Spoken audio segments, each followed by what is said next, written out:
Nous sommes très contents parce que sa présence est au milieu de nous.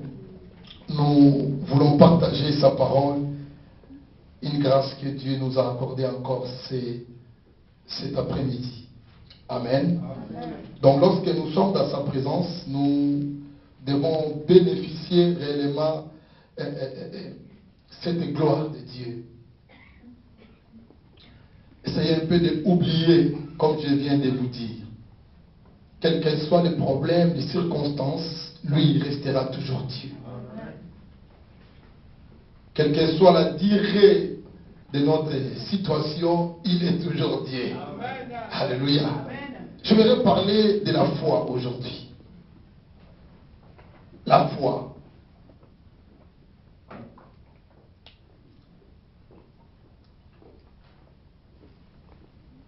S'il vous plaît, si nous pouvons éteindre tous nos attelles portables.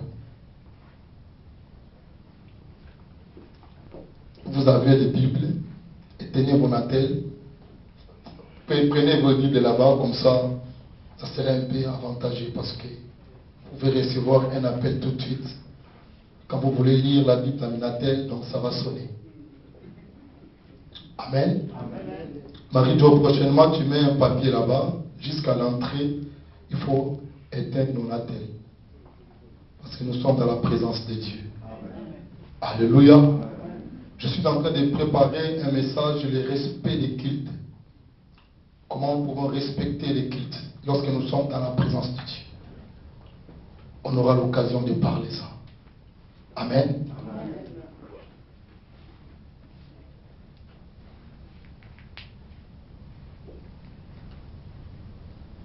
J'espère pas que vous avez des rendez-vous dimanche quand même. Alléluia. Dimanche c'est pour les seigneurs. Les rendez-vous à partir de lundi, mardi. Amen. Alléluia. Je voudrais juste te parler de la foi.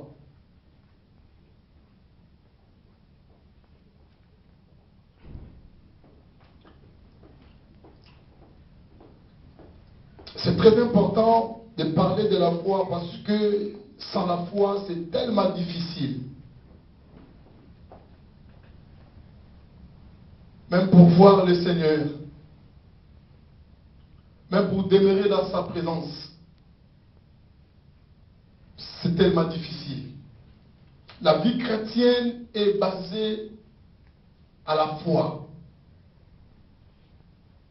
Notre vie chrétienne est basée si réellement que nous croyons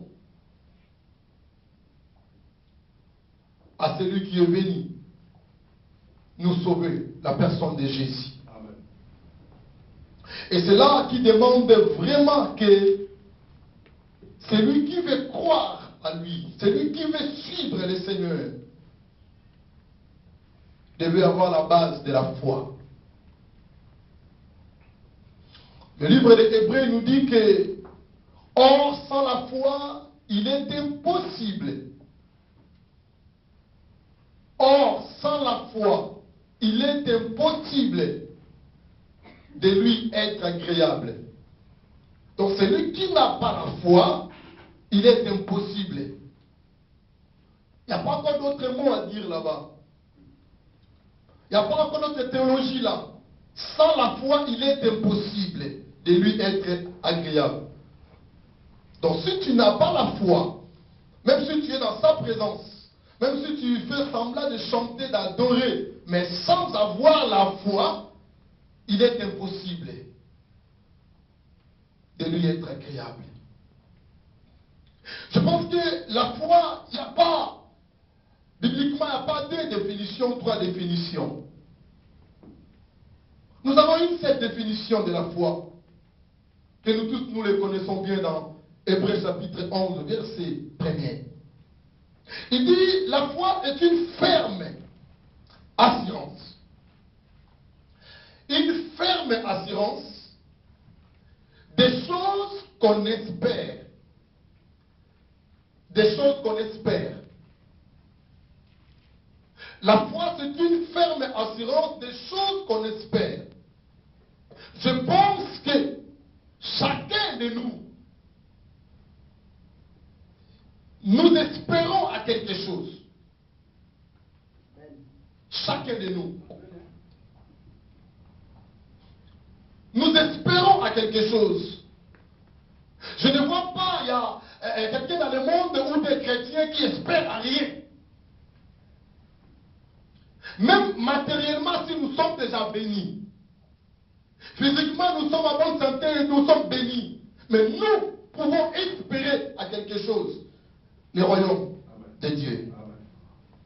Alléluia. Donc nous espérons à son royaume.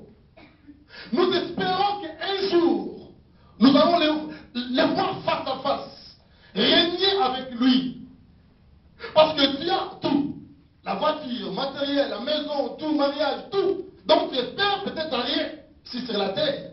Mais tu dois espérer quand même à quelque chose qui est le royaume. Parce qu'il nous a promis. Alors j'espère à son royaume. Je vais le voir un jour. Si ce n'est pas votre cas, c'est-à-dire que vous pouvez espérer à quelque chose, soit à une guérison physique ou spirituelle, soit on peut espérer d'avoir un travail, j'espère d'avoir un mariage, un bon mariage, j'espère d'acheter ou bien d'avoir une voiture, même nos enfants, même les plus petits. Si vous demandez nos enfants, ils espèrent à quelque chose de la part de leurs parents.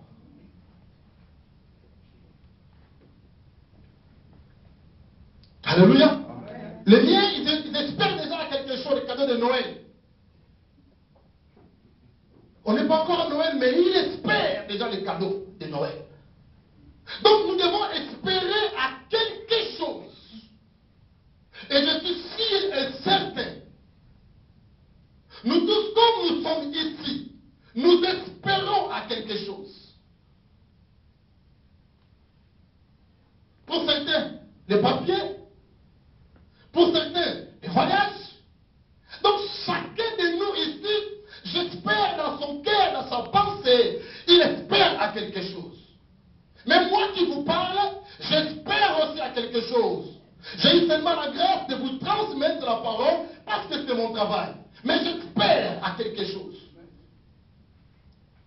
J'espère à un enfant, un enfant. Nous espérons à un bébé. Et oui, on a commencé. Alléluia. Donc j'espère à quelque chose. Donc chacun de nous, nous espérons à quelque chose. Alléluia. Si tu espères à rien, je pense que ça n'est d'aller déjà. Alléluia. Alléluia. Il est vivant. Donc nous espérons à quelque chose. Dis à ton prochain, moi j'espère à quelque chose. Alléluia. Amen. Alors, comme nous espérons à quelque chose, Dieu nous demande d'avoir la foi. Alléluia. Amen. Parce que nous espérons à quelque chose. Donc Dieu, il nous demande maintenant d'avoir la foi. Alléluia. J'ai la foi en Dieu que la chose que j'espère, je vais la voir. Quel que soit le durée, mais parce que je crois, parce que j'ai la foi en lui. Je vais parler, tirer un peu un point de cet homme qui est un exemple pour nous, pour les chrétiens, Abraham. Genèse chapitre 12. Je vous ai parlé de définition de la foi. C'est une ferme assurance des choses que tu espères. Une ferme assurance des choses que tu espères. Et tu démontres une démonstration de celles que tu n'as pas encore vues. Mais tu démontres que tu vas le posséder. Tu démontres déjà parce que tu crois en Dieu. Parce que tu crois en sa parole. Donc tu dois démontrer. Parce que j'espère avec une ferme assurance. C'est une façon de posséder ce qu'on espère, la foi. Donc je possède déjà par la foi. Je veux dire que la foi, c'est le présent. Le futur, c'est lorsque c'est l'accomplissement. Mais la foi doit être présent. Alléluia. Ne poussez pas la foi au futur. Non, la foi c'est maintenant. Mais c'est l'accomplissement qui va venir après. Ça c'est Dieu, mais moi la foi c'est maintenant. C'est pourquoi il a dit que tout ce que vous demanderez en priant, il dit, croyez que vous l'avez reçu. Croyez que vous l'avez reçu. Et il a dit, et vous les verrez comment accomplir. Donc je crois maintenant. J'ai déjà possédé ça. Je crois. Tout ce que tu espères là, croyez que maintenant je l'ai. Et tu le verras que Dieu va accomplir ça. Donc la foi c'est présent. C'est pas futur la foi. Alléluia. Alléluia. La Bible dit dans Genèse chapitre 12, il parle d'un homme Abraham. Un homme puissant. Il dit, l'Éternel a rencontré Abraham. Abraham était avec son père, avec ses frères, avec son neveu, et la Bible parlait avant à son père. Et lorsqu'il avait parlé à son père a eu la pensée, l'idée d'aller dans le pays de Canaan. Il a pris ses enfants. Il a pris sa femme. Ils sont partis. La destination du père d'Abraham, Terah, c'était arriver au Canaan. Selon la pensée de Dieu qu'il a mis dans son cœur. Il prenait ses enfants, sa femme, et pour aller dans le pays de Canaan. Là où coule le lait et le miel. Dans la pensée de Dieu qui a mis dans le cœur de papa d'Abraham. Et il commence à partir. Il commence à partir, la Bible dit, il est arrivé dans un territoire qui s'appelait Charan. Il s'est séjourné là. Créer des tentes. Il dit que non, je trouve que si c'est bon, nous pouvons rester ici. Avec ses enfants, bien sûr. Rester là, commence à vivre, passer leur vie. Or, le Seigneur, dans sa pensée, il a donné dans le cœur des terrains d'aller dans les Canaan. Alléluia. Je ne parlerai pas de son père aujourd'hui. Mais nous voyons que la pensée de Dieu, c'était Canaan. Il est arrivé dans un endroit, il s'est séjourné là, installé là-bas, et il commence à vivre. Et la Bible dit jusqu'à ce que le papa est mort. Lorsque le père est mort, les enfants sont restés comme ça. Après un moment, le Seigneur Jésus, Dieu Tout-Puissant, il a rencontré Abraham. Lorsque Dieu parlait à son père n'a pas parlé à ses enfants. Mais le père a pris les enfants pour aller dans le pays de Canaan. Abraham, les autres ne savaient rien. Ils suivaient seulement leur papa. Mais après savoir que papa était mort, Dieu a renouvelé sa pensée qui était à son père de continuer d'aller à Canaan. Mais il a caché ça à Abraham. On lieu de dire à Abraham comme il a parlé ça à Terah, mais Dieu a dit seulement à Abraham, quitte ton pays. Quitte ta patrie. Et il a dit, va dans un pays où je te montrerai. Alléluia. Il dit, va dans un pays où je te montrerai. C'est bien facile comme il a parlé à son père.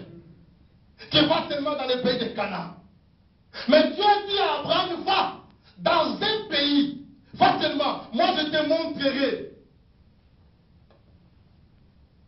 C'est l'exemple à suivre, mes chers amis.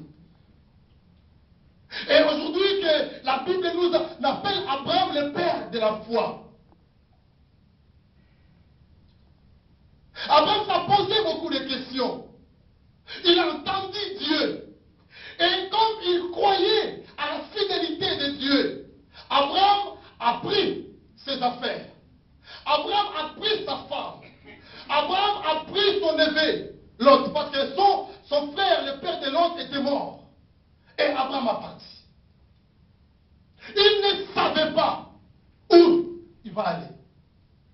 Mais Dieu lui a dit seulement, va dans un pays, va seulement, je te montrerai. Quelle confiance de la part du Seigneur. Quelle foi, mes chers amis, qu'Abraham avait vis-à-vis de Dieu. Pourquoi n'a pas demandé au Seigneur, montre-moi seulement où je peux aller? Ça sera plus facile. Mais il a dit, va. Alléluia. Va.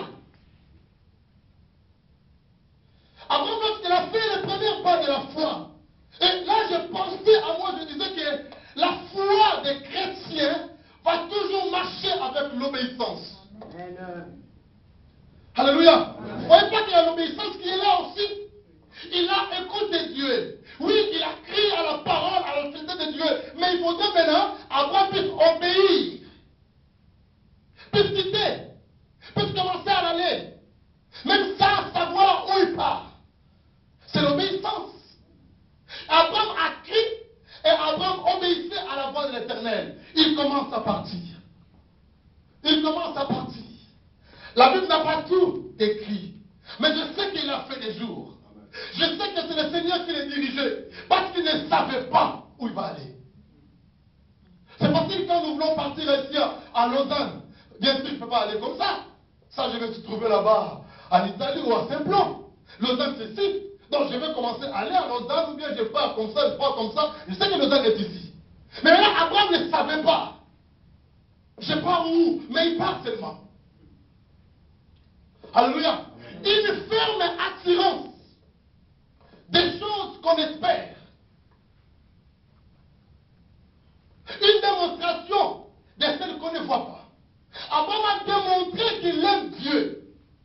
Abraham a démontré qu'il avait la foi. Il a mis l'assurance devant le Seigneur. Et il commence à partir. Il partait.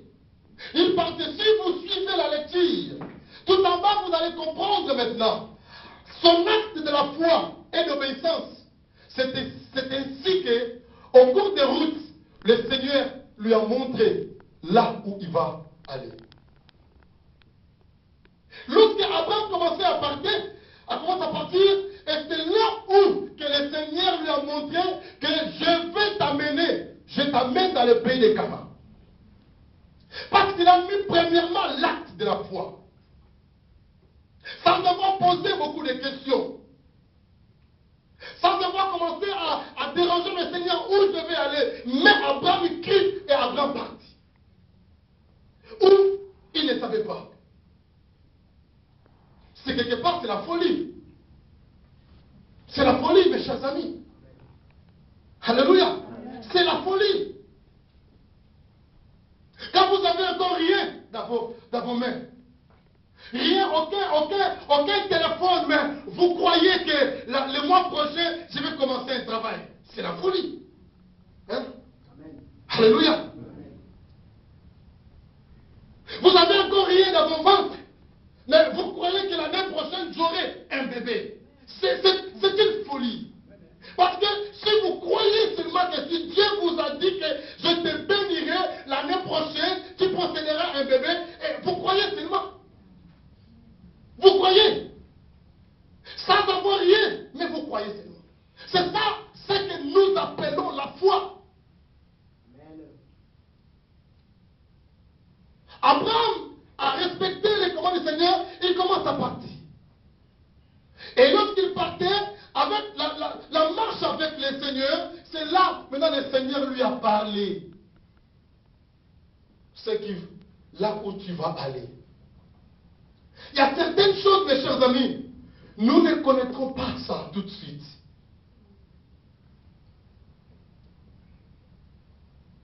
C'est comme ça, la vie des chrétiens. Ne cherchez pas à connaître tout de suite là. Mais fais seulement obéir et mettez seulement ta foi et va avec le Seigneur. Alléluia. Il y a des fois nous avons commencé, on commence une église comme ça, tu n'as pas même pas un fidèle, tu n'as rien, mais Dieu dit que commence l'œuvre du Seigneur. Tu vas commencer comment? Alléluia. Amen. Vous comprenez ça? C'est comme ça. Tous ces gens que vous voyez, des fois, ils ont eu des grandes églises. Aujourd'hui, nous sommes comme ça. Mais lorsque Dieu met dans son cœur, mais il te montre de pas rien.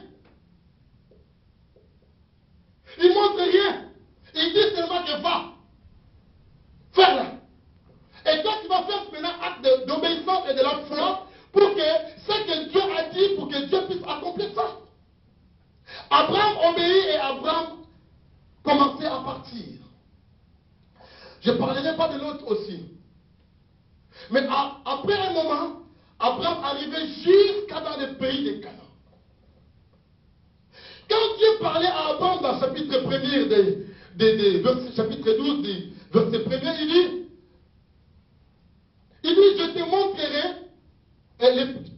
dans le pays que je te montrerai, verset 2, il dit, je ferai de toi une grande nation. Je ferai de toi une grande nation. Toutes ces choses, les paroles que Dieu parlait à Abraham, c'était par la foi. Abraham saisissait la parole de Dieu, c'était par la foi. Je ferai de toi une grande nation. C'est-à-dire que je te ferai un instrument que je vais t'utiliser. Même si aujourd'hui que tu te vois que tu es rien, tu ne sais pas parler, tu ne connais pas la Bible, tu n'arrives pas, tu es un pécheur, mais Dieu a dit ceci, que si tu mets la foi, il dit, je ferai de toi une grande nation. Dieu parlait de futur, mais Abraham devait poser l'acte de la foi dans le présent. Il dit, je ferai de toi. Amen. Alléluia. Donc ce qui est important, c'est que Dieu attend de nous, c'est l'acte de la foi. De poser premièrement l'acte de la foi. N'attendez pas encore que la chose arrive. Il dit démontrez, comme vous avez déjà possédé ça, démontrez ça. Alléluia.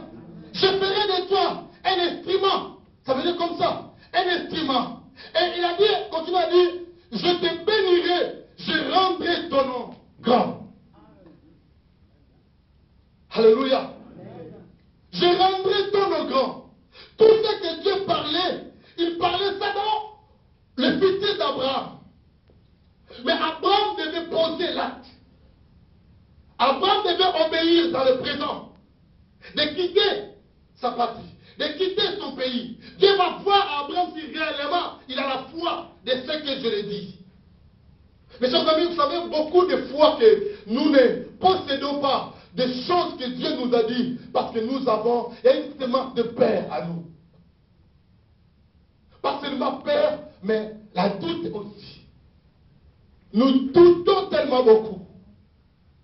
Et c'est pourquoi que la puissance, la parole de Dieu, ça reste encore résister pour que l'accomplissement soit dans notre vie. Nous doutons tellement beaucoup. Nous faisons tellement beaucoup de calculs, surtout les gens qui ont beaucoup étudié. Beaucoup de calculs. Ça serait impossible. Non. Nous, à l'école, on n'a pas appris comme ça. La science nous dit comme ça. Non, je ne crois pas ça. Alléluia. Amen.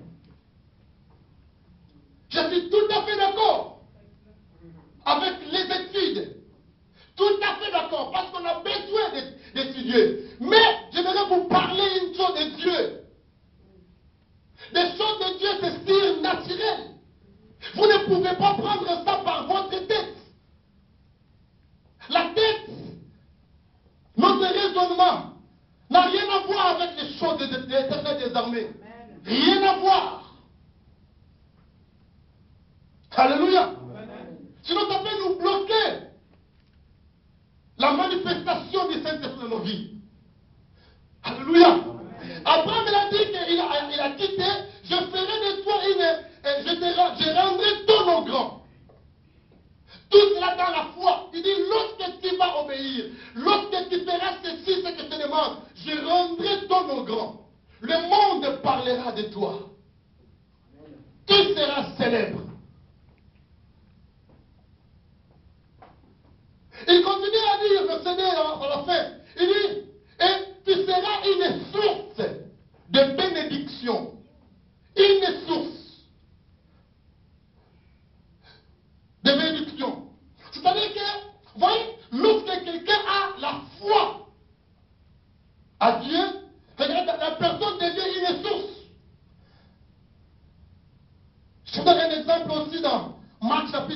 c'est verset 31 à 32. Il dit, il comparait la foi comme un grain de sénévé. Il dit une petite semence. Mais lorsqu'ils sont jetés dans la terre, vous avez trouvé? Papa et moi, tu as trouvé? Lisez-moi, s'il te plaît. Tu vois pas? Marc chapitre 4, 31 à 32. Amen, hein? Ouais. Lève ta papa, au nom de Jésus. Merci. Marc 4, 31, 32. Marc 4, verset 31 à 32. Il est semblable à un grain de sénévé qui, lorsqu'on le sème en terre, est la plus petite de toutes les semences qui sont sur la terre. Mais lorsqu'il a été semé, il monte, devient plus grand que tous les légumes et pousse de grandes branches, en sorte que les oiseaux du ciel peuvent habiter sous son ombre. Alléluia. Amen. Alléluia. Voilà comment Dieu comparait les grains de sénévé. Lorsqu'une parole est tombée dans le cœur des croyants, lorsqu'une parole tombée dans le cœur des croyants que nous entendons la parole maintenant, juste une petite parole qui peut tomber en vous, sur réellement que vous croyez à celui que je vous parle, ce n'est pas ma parole, c'est la parole de Dieu. Lorsque vous croyez à cette parole et vous avez la foi en vous, cette petite parole-là qui est tombée en vous, ça va devenir, créer une foi en vous, et cette foi va grandir, va devenir un arbre. C'est pourquoi il a dit à Abraham, je te ferai une source, tu deviendras une source de bénédiction. C'est-à-dire que les gens vont venir en toi pour puiser. Amen. Alléluia. Ils vont venir chercher en toi des bénédictions, des richesses, juste à cause de la foi. Il dit, quitte ton pays. Alléluia. Je vais parler d'un Dieu où dans sa parole ne change pas. Un Dieu qui est derrière sa parole.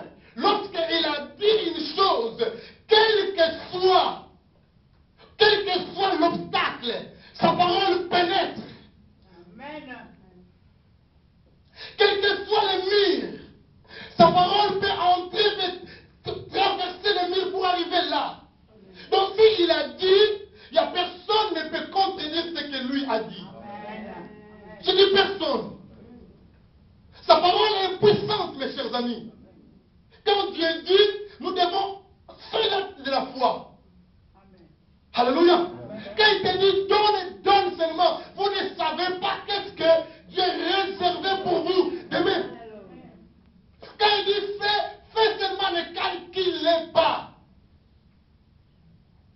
La foi, c'est une folie. Alléluia. C'est une folie. Abraham a pris. Il a commencé à partir. Et la Bible dit, lorsqu'il est arrivé dans le pays de Canaan, Dieu les a bénis. Dieu les a bénis davantage. On a partagé ça avec vous le mercredi. Il était devenu riche. La bénédiction était en abondance dans la vie d'Abraham. Pourquoi? Parce qu'il avait obéi. Mais surtout, la vie chrétienne, nous allons étape par étape. Mais ça demande dans tout et chacun de nous réellement d'avoir la foi. Il a obéi à Dieu. Dieu les a bénis. Mais il y avait encore un problème dans sa vie. Sarah ne donnait pas d'enfant. Vous voyez que la vie des chrétiens, ça va étape par étape. Amen. Alléluia. Amen. Étape par étape. Si vous ne comprenez pas la vie des chrétiens, vous allez arrêter dans la route. Dieu peut vous accorder le visa de venir dans la route. Mais ce n'est pas fini. Il demande encore la foi pour d'autres choses qui arriveraient devant vous. Amen. Alléluia. Amen. C'est clair, mes chers amis. Regardez, nous avons pensé que si nous arrivons ici en Europe, on dirait que tout ça va descendre d'ici comme la manne. Mais on est arrivé ici, on galère encore. Ça veut dire que ça demande encore une certaine foi pour vaincre encore des situations qui est devant toi. Parce que tu as vaincu la première situation. Abraham, il a quitté, il était béni, mais il avait un problème qui dérivait son couple. Avec toutes les bénédictions, mais je vais laisser ça. À qui? Je n'ai pas d'enfant. C'était un problème, un obstacle encore dans la vie d'Abraham. C'est pourquoi je dis la vie d'un chrétien, c'est étape par étape. Jusqu'à ce que nous arrivions. Nous arriverons. Alléluia. Étape par étape. N'abandonnez pas. Mais ça demande une foi ferme. Alléluia. Alléluia. Oui, le mariage viendra. Le travail viendra. Mais il y aura encore quelque chose d'autre.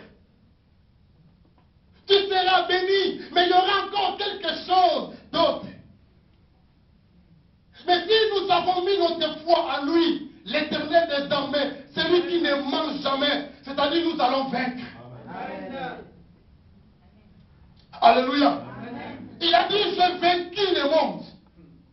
J'ai vaincu. Pour vaincre, tu dois combattre. Hein? Alléluia. Amen. Vous avez déjà vu un vainqueur qui n'a jamais eu passé dans le combat? Non. Il soit comme ça, je suis vainqueur. Vainqueur par rapport à quoi? Alléluia.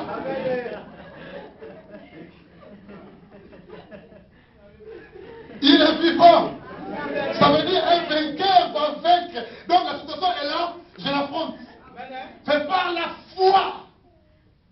Écoutez, Abraham, il était là. Un problème encore qui les dérange.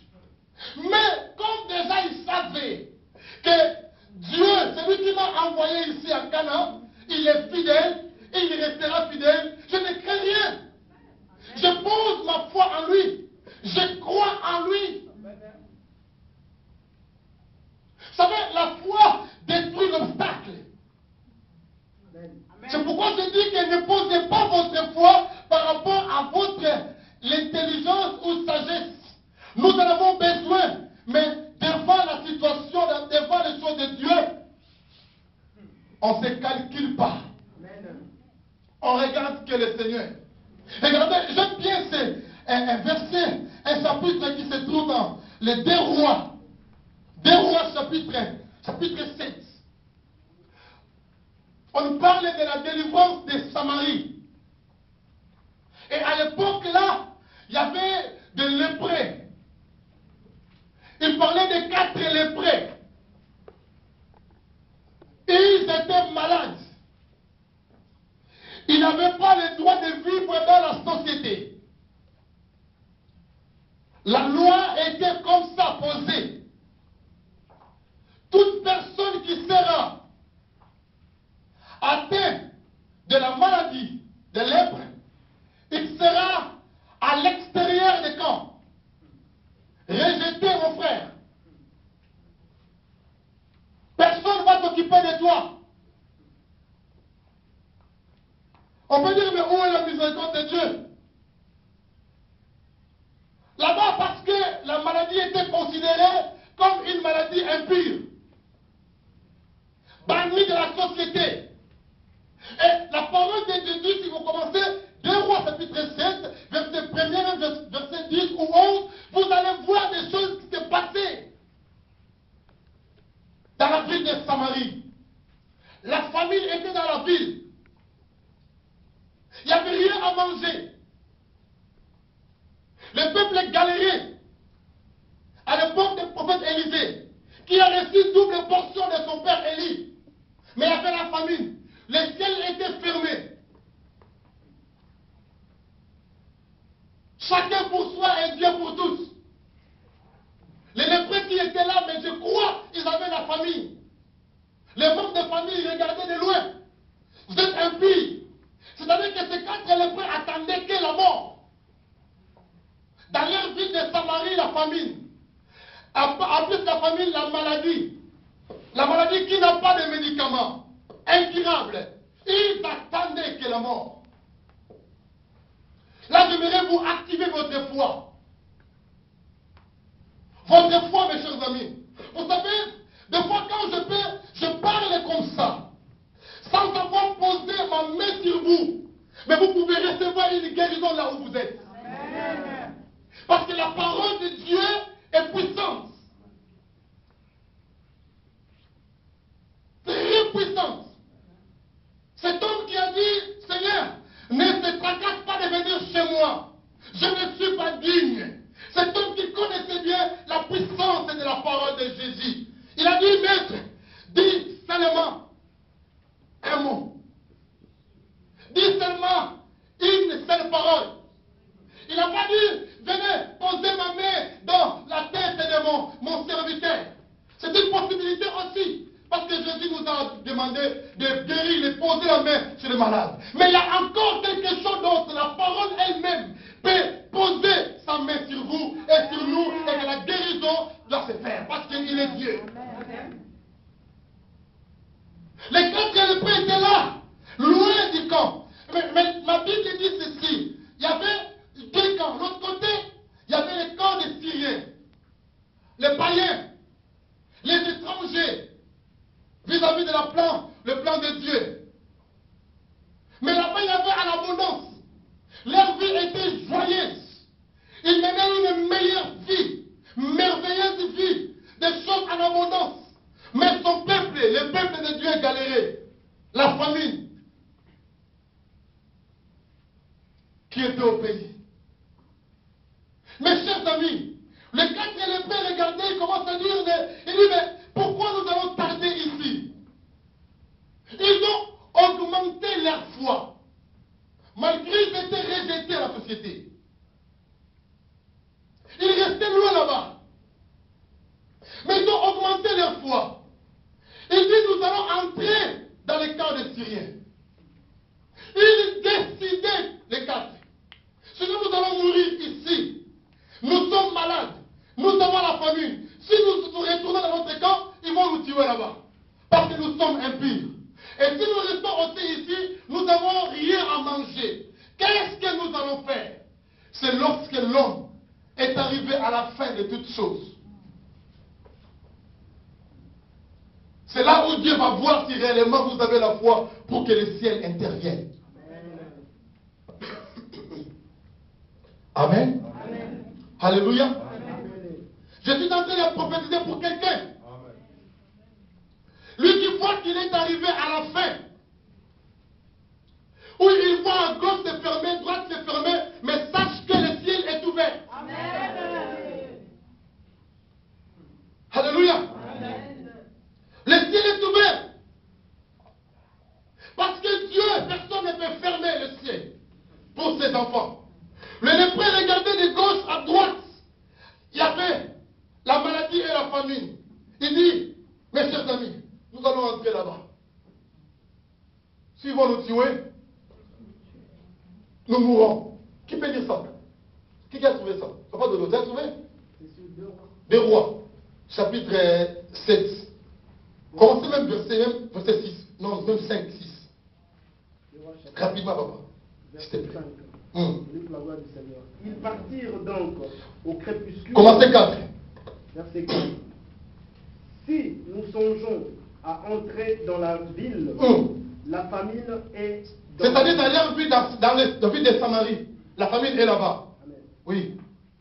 Et nous y mourrons. Et nous restons ici. Nous mourrons également. Alors, nous jeter dans le camp des Syriens. S'ils nous laissent vivre, nous vivons.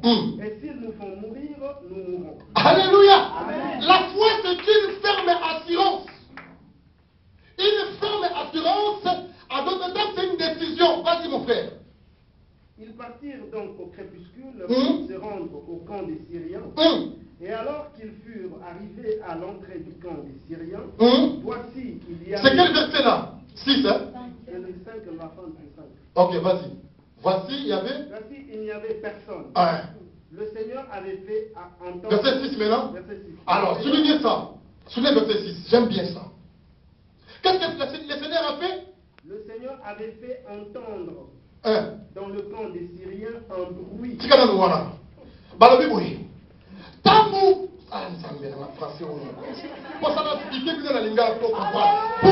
augmenter votre foi. Donc, lorsqu'ils étaient en train de réfléchir, d'augmenter leur foi, de prendre une décision, il dit si nous songeons d'entrer dans notre ville, nous allons mourir là-bas. Si nous restons aussi ici, nous mourrons également. Qu'est-ce que nous allons faire? Nous allons entrer là-bas. La foi, c'est une ferme assurance. Amen. Et la Bible dit, lorsqu'ils ont décidé d'aller dans les camps des Syriens, verset 10 qui dit, le Seigneur, l'Éternel des armées, ton Dieu, mon Dieu, je dis bien notre Dieu, pas leur Dieu, mais je dis notre Dieu. Je crois que vous croyez en même Dieu que moi. C'est-à-dire que notre Dieu, le Dieu d'Israël, le roi des rois, le Seigneur des seigneurs, le véritable Dieu, celui qui tient sa promesse. Il a dit ceci.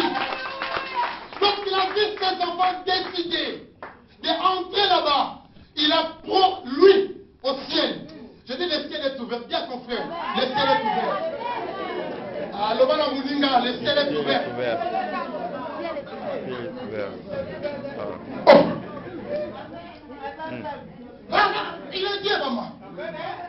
Il est Dieu. Le ciel est ouvert.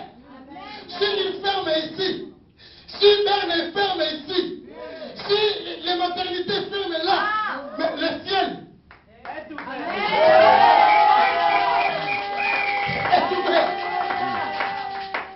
Le ciel est ouvert. Donc, c'est-à-dire que ta bénédiction ne viendra pas ni à gauche, ni à droite, mais ça vient du ciel. Qui croit ça? Amen. Ça vient du ciel. Alléluia. Ça vient du ciel, mes chers amis. Même si vous voyez, on dirait qu'il n'y a rien. Mais sache que le ciel est ouvert. Amen.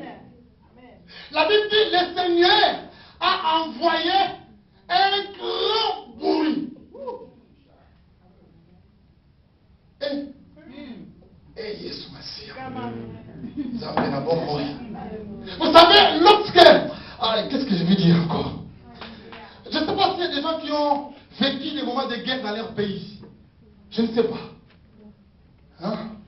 Vous avez vécu des moments de guerre, non? Congo, Angola, Rwanda, Côte d'Ivoire, voilà.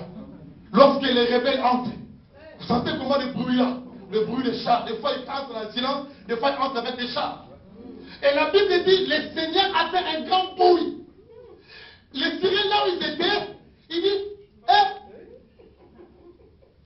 mes chers amis, toi-même, tu ne connais pas ton Dieu.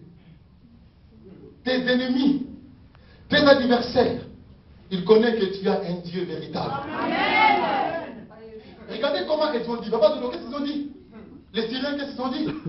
Le Seigneur avait fait entendre dans le camp des Syriens un bruit de chars et un bruit de chevaux, le bruit d'une grande... Vous savez, les chevaux font beaucoup de bruit aussi. Hein? Surtout la nuit, quand ils marchent pas. Et ils pensaient que peut-être les armées israéliennes viennent d'entrer. Oh, c'était les chevaux. Le Seigneur, il est merveilleux, mes chers amis. Comment lui-même, il fait des choses où vous n'avez même pas imaginé. Toi, seulement là, la foi, confiance à l'Éternel. Vas-y, mon frère, s'il te plaît. Le bruit des chevaux, le bruit d'une grande armée, et ils s'étaient dit l'un à l'autre. Ah, les Syriens qui disaient l'un à l'autre. Voici le roi d'Israël. Ah, voici le roi d'Israël. Vas-y. Voici le roi d'Israël a pris à sa sorte contre nous les rois des Étiens et les rois des Égyptiens pour venir nous attaquer. Et ils se levèrent et prirent la fuite au crépuscule, abandonnant leurs tentes, leurs chevaux et leurs ânes, le camp tel qu'il était, et s'enfuirent pour sauver leur vie. Verset 8. Les lépreux étant arrivés à l'entrée du camp, pénétrèrent dans une tente, mangèrent et burent. Et tranquille, mon papa. emportèrent de l'argent et de l'or, Aïe, aïe, aïe. et des vêtements qui allèrent cacher, et Quelle richesse. revers. Quelle bénédiction. Amen. Merci mon frère. Il dit Abraham, je ferai de toi une source de comment? De bénédiction. Les 4 lépreux devenaient une source de bénédiction pour Israël. Pour Israël, mes chers amis. C'est eux, lorsqu'ils ont pris les bénédictions, ils ont dit non, non, non, non. Dans notre camp là-bas, il y a des galères là-bas. Les 4, ils viennent encore dans les camps, ils disent venez, venez, venez. Les Syriens ont pris fuite. Venez prendre les objets, de la nourriture, toutes choses. Mes chers amis, là où il y avait la famine, je disais, les gens là, ils ont oublié qu'ils étaient malades. Ils étaient impies. Pourquoi? Parce que la foi a fait que ces 4 personnes deviennent une source pour la ville de Samarie. C'est ça qu'Abraham, que Dieu parlait à Abraham. Il a dit que je te ferai grand et tu deviendras une source de bénédiction. Nous ne savons pas ce que Dieu va faire. Tu ne sais pas. Ce n'est pas ton problème à toi, mais toi tu ne sais pas. Ce que toi tu sais, tu peux retenir tout simplement de croire en lui. Amen. Amen. Alléluia. Amen. Alléluia. Amen. Quels que soient les diagnostics, quelles que soient les circonstances ou la situation par laquelle que tu traverses, mettez seulement confiance à Dieu. Amen. Vous ne savez pas comment lui-même opère des choses. On peut avoir beaucoup de dossiers. Le patron peut recevoir beaucoup de dossiers. Mais vous ne savez pas que demain lundi, vous ne savez pas comment votre dossier peut être au-dessus de tous les dossiers. Vous ne savez pas. Il fait des choses inexplicables.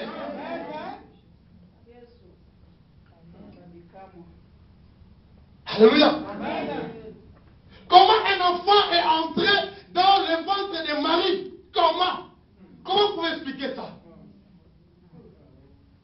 Est-ce que les 4 lépreux savaient que Dieu va faire du bruit? Non. Il dit que nous allons entrer. S'ils vont nous tuer, tout que les gars. De toute façon, nous avons beaucoup souffert.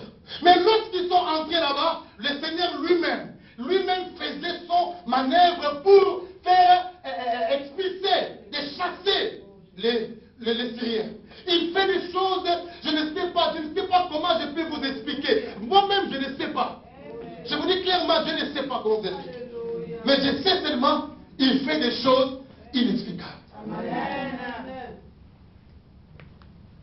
Abraham, il a rencontré encore quelque chose d'autre. Sa femme Sarah n'avait pas d'enfant. Alléluia.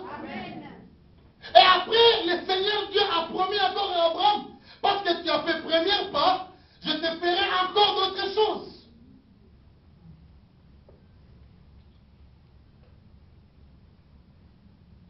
Jusqu'à ce qu'Abraham a reçu encore un enfant de la promesse. Il a reçu un enfant de la promesse, Dieu le mit encore à l'épreuve. Pour voir les degrés de notre foi. Mes chers amis, sans la foi, dit la Bible, il est impossible de lui être agréable. Si tu n'es pas agréable à Dieu, moi vraiment je ne sais pas si Dieu va écouter la prière d'une personne qui n'est pas agréable à lui. Là je ne sais pas. Il est souverain, mais moi je ne sais pas. Mais ce que j'aimerais vous dire, pour que notre prière soit agréable à Dieu, nous devons avoir la foi.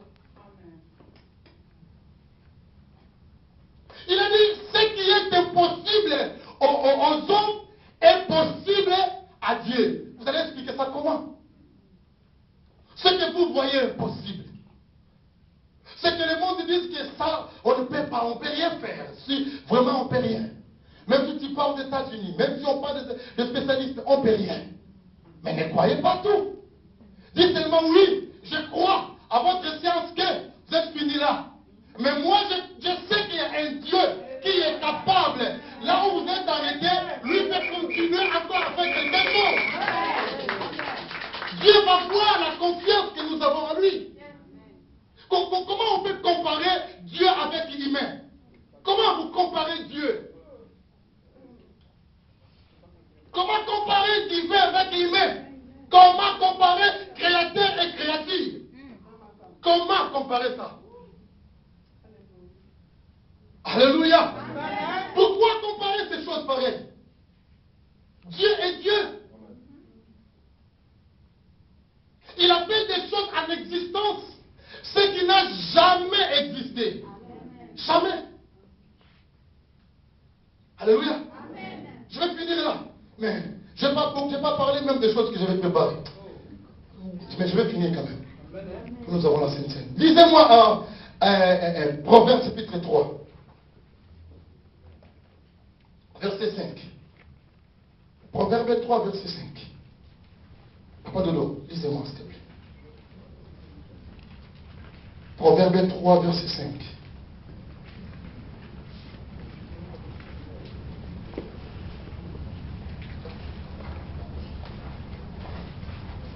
Proverbe 3, verset 5. Après tout ça, un proverbe. Je vais lire moi. Vous avez trouvé? Amen. Hein? Amen. Il dit ceci.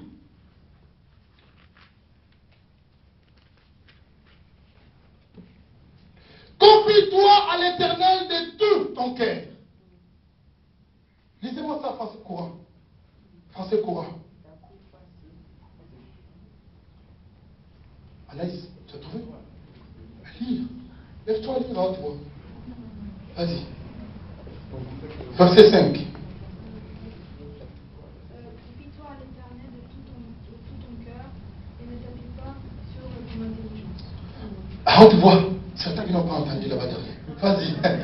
Allez. Confie-toi en l'Éternel de tout ton cœur et ne t'appuie pas sur ton intelligence. Alléluia. Amen. Vous avez entendu là-bas derrière? Non. Ah, Naïs. Ah, Naïs. Confie-toi à l'Éternel de tout ton cœur et ne t'appuie pas sur ton intelligence. C'est pas moi qui ai dit, mes chers amis. Ne t'appuyez pas sur ta tête.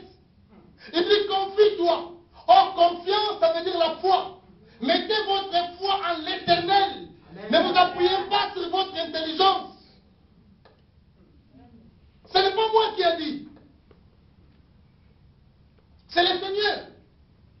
Ça veut dire que ce que vous trouvez qui est impossible, que ce que vous disiez, vous avez déjà mis votre carré un peu dessiné comme ça, je pense que ça, c'est impossible. Vous commencez à voir d'autres choses. Non, retournez. Ce n'est pas encore impossible à Dieu. Rien ne sera impossible à celui qui croit à l'Éternel. Rien. Il dit rien. Quel que soit les temps, quelles que soient les circonstances, quel que soit le pays où par lequel nous sommes, Dieu peut ouvrir un chemin. Même dans le désert, Dieu peut donner de l'eau dans le désert. Regardez l'enfant de Agar, Ismaël, dans le désert. Le peuple d'Israël dans le désert. Mais le Seigneur a ouvert le ciel. La Bible dit que la manne est tombée du ciel. Rien n'est impossible. Mais nous devons se présenter devant le Seigneur avec foi. Une confiance totale. Sans doute. Même si la situation est tellement longue. Mais ça ne dépassera pas la grandeur de notre Dieu. Aucune situation peut comparer avec sa grandeur. Il est au-dessus de toutes choses. Il dit, si vous avez la foi, vous direz à cette montagne, déplace-toi. Et la montagne va vous obéir. La montagne, ce sont des problèmes qui sont devant toi. Des circonstances qui sont devant ta face. Des choses que tu trouves que ça c'est impossible. Oui, ça peut être impossible au pasteur, mais c'est possible à Dieu. Amen. Alléluia. Amen. Alléluia. Amen. Je voudrais amener chacun de nous à une assurance. Si Dieu nous a amenés ici, il peut encore faire un deuxième miracle. Les deuxièmes miracles existent. Même les troisièmes existent. Je dis même les quatrièmes aussi existent. Alléluia. S'il nous a menés ici, là où il y avait une difficulté pour avoir le visa, difficulté pour se marier, difficulté pour trouver le travail, mais il t'a donné le travail, il te donnera encore quelque chose d'autre. Il te donnera encore d'autres. Parce qu'il est Dieu. Fais seulement confiance à celui qui vit à jamais. Amen.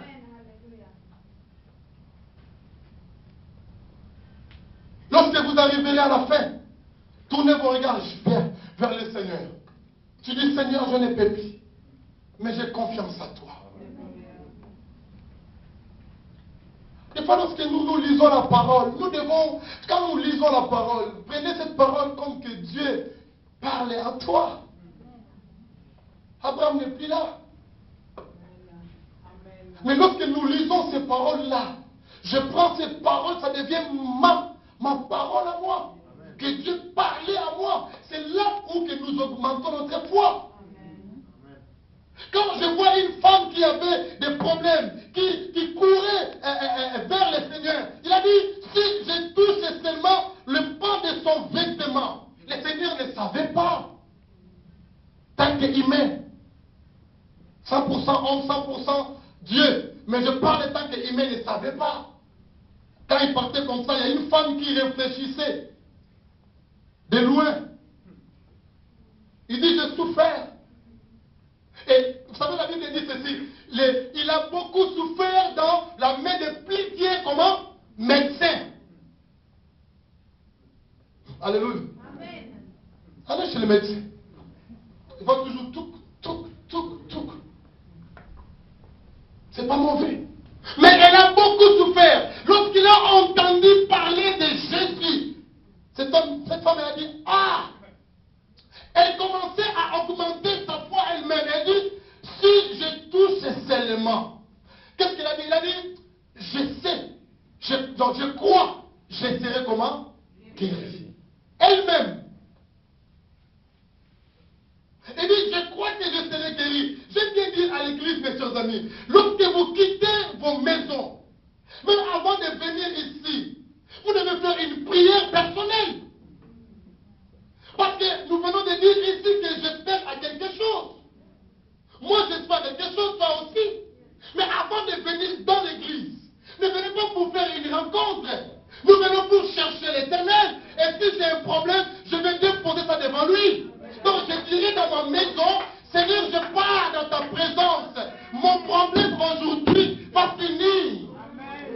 Disais ça là-bas chez toi à la maison. Et lorsque la parole va sortir avec tout ce que tu croyais dans ta maison, Dieu va accomplir le miracle. Alléluia. Alléluia. C'est ça la foi, mes chers amis. Ne cherchez pas d'abord à voir, mais croyez d'abord avant de voir. Amen. Alléluia.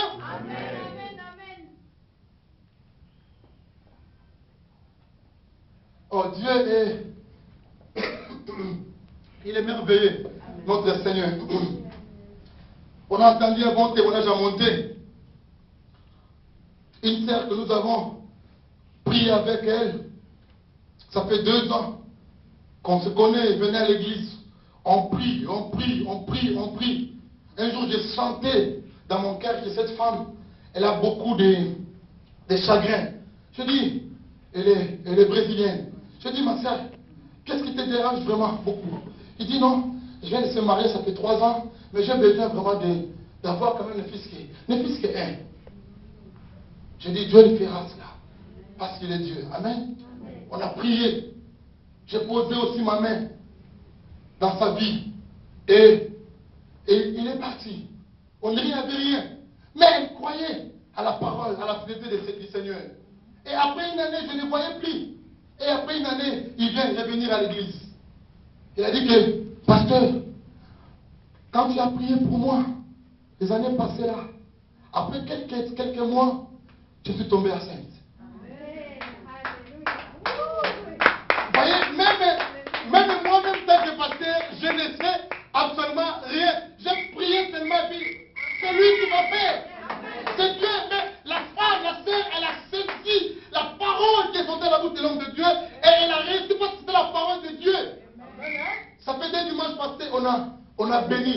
présenter l'enfant à l'église. Amen. Maman était là. Pourquoi? Parce que mes chers amis, ne voyez pas ce que le monde dit. Dans 50 ans, il n'y a pas de papier. 50 ans là, mais vraiment, pourquoi t'envoyer là-bas en vallée? Mais non.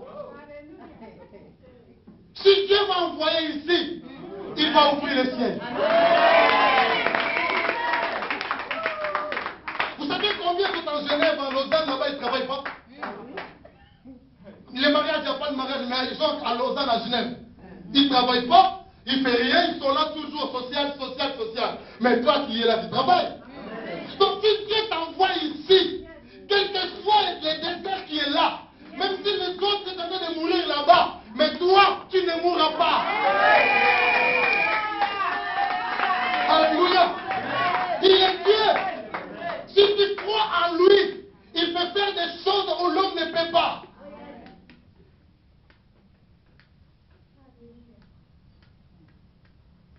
Est-ce que vous croyez qu'il est capable de faire? Il peut tracer un chemin dans votre vie. Vous croyez à ça? Alléluia. Lèvons-nous, nous allons prier. Oh le Seigneur Dieu.